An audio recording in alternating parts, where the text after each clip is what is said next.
Je vous emmène maintenant dans l'un des nouveaux ateliers textiles du monde. L'Éthiopie attire de plus en plus d'investisseurs, notamment français. L'un d'entre eux a décidé d'y faire fabriquer des baskets avec le souci de contribuer au développement du pays. Entre Paris et Addis Abeba, Frédéric Agnès et David Pires ont suivi la success story à la française. C'est un jour important pour Mehdi Slimani. Il ouvre son deuxième point de vente. 10 ans déjà qu'il a lancé sa marque de basket, Sawa Shoes. Mais la production est encore modeste. Ses chaussures se vendent surtout en France, entre 75 et 125 euros. Leur particularité, elles sont entièrement fabriquées en Afrique. Un choix économique, bien sûr, mais le projet, c'est aussi... C'est faire des chaussures, de belles chaussures, mais avec les gens, les traiter correctement et pouvoir regarder n'importe quel client et lui dire voilà, ces chaussures-là, elles sont propres, elles n'ont pas été faites dans la souffrance. C'est un projet qui consacre l'humain. Et cette histoire d'homme se passe à 5000 km de là.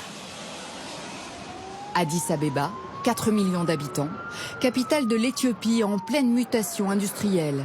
La plus forte croissance d'Afrique, des constructions partout. C'est ici que nous retrouvons Mehdi. Bonjour, ça va? Ça va, merci. Alors pourquoi avez-vous choisi l'Éthiopie? Alors, quand on a créé Sawa, à vrai dire, on n'a pas choisi l'Éthiopie. On avait opté plutôt pour le Cameroun, où on n'a pas vraiment réussi à travailler. Énormément de problèmes, notamment la corruption. Et donc, on est en Éthiopie depuis 2012. Et Mehdi nous emmène voir ce qui, à ses yeux, représente la force de ce pays, son cheptel, le plus gros d'Afrique. 90% de la valeur de nos chaussures, c'est du cuir. Donc on a tout sur place. Et ce qui nous évite beaucoup de complications, notamment logistiques. On n'a pas à faire venir le cuir, on n'a pas à le dédouaner. Direction l'usine, à une vingtaine de kilomètres du centre-ville. Mehdi y retrouve son bras droit, Eyoram. C'est lui qui gère la production en partenariat avec une usine locale. Une production qui a été multipliée par 5 en 7 ans. De 5000 paires la première année à 25 000 paires l'an dernier. Encore trop faible pour parler de succès économique, mais Sawa revendique un esprit familial dans un pays encore très peu industrialisé. Quand je suis arrivée, je ne connaissais rien. Ils m'ont payé des formations et j'ai tout appris ici. Aujourd'hui, je peux dire que je suis compétente. Former les ouvriers éthiopiens et surtout les payer un juste salaire.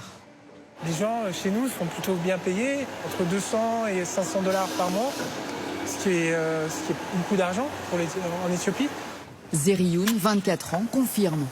Et pour nous parler de son niveau de vie, il nous invite chez lui dans un quartier calme de la capitale. Hello.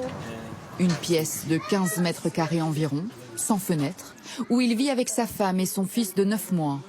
Au même âge, la plupart de leurs amis vivent encore chez leurs parents. Grâce au salaire que je touche à l'usine, j'ai pu me marier, fonder une famille et puis louer ce logement. Ailleurs, j'aurais été moins payé. Et c'est sûr que je n'aurais jamais pu faire tout ça. L'Éthiopie est encore au tout début de sa révolution.